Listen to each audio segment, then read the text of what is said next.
செபியின் முழு நேர உறுப்பினரான பிறகும் கூட தற்போதைய தலைவர் மாதவி பூஜ் தனது முந்தைய நிறுவனமான ஐசிஐசிஐ வங்கியிடம் பல கோடி ரூபாய் சம்பளம் பெற்றார் என்று காங்கிரஸ் கட்சி குற்றம் சாட்டியுள்ளது. ஆனால் இதனை ஐசிஐசிஐ வங்கி திட்டவட்டமாக மறுத்துள்ளது. அதானி குழுமம் பங்குச்சந்தை முறைகேடுகளில் ஈடுபட்டதாக புகார் கூறிய அமெரிக்காவின் ஹிண்டன்பர்க் நிறுவனம் அண்மையில் செபி தலைவர் மாதவி புஜ் மீதும் அடுக்கடுக்கான புகார்களை கூறியிருந்தது. அதானி குழுமத்தின் முறைகேடான நிறுவனங்களில் பல ஆயிரம் கோடி ரூபாயை செபி தலைவர் மாதவி புஜ் முதலீடு செய்தார் என்று ஹிண்டன்பர்க் நிறுவனம் புகார் கூறி பரபரப்பை ஏற்படுத்தியது.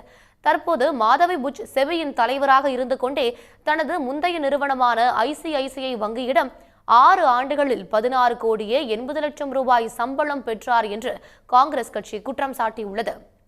நேற்று செய்தியாளர்களை சந்தித்த காங்கிரஸ் செய்தி தொடர்பாளர் பவன் கேரா, ஆதாயம் பெறும் வகையில் தனியார் வங்கியிடமிருந்து ஊதியம் பெறுவது செபியின் சட்ட விதி 54 படி குற்றம் என்பதால் மாதவி ராஜினாமா செய்ய வேண்டும் என்று வலியுறுத்தினார். ஆனால் இந்த குற்றச்சாட்டுகளை ஐசிஐசிஐ வங்கி நிர்வாகம் மறுத்திருக்கிறது.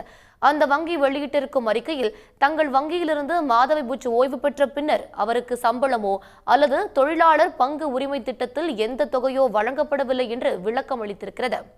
மாதவிக்கு ஓய்வூதிய பலன்கள் மட்டுமே வழங்கப்பட்டதாகவும் அந்த வங்கி விளக்கியிருக்கிறது. உடனுக்குடன் செய்திகளை தெரிந்து கொள்ள சன் நியூஸ் பெல் ஐகானை கிளிக் பண்ணுங்க.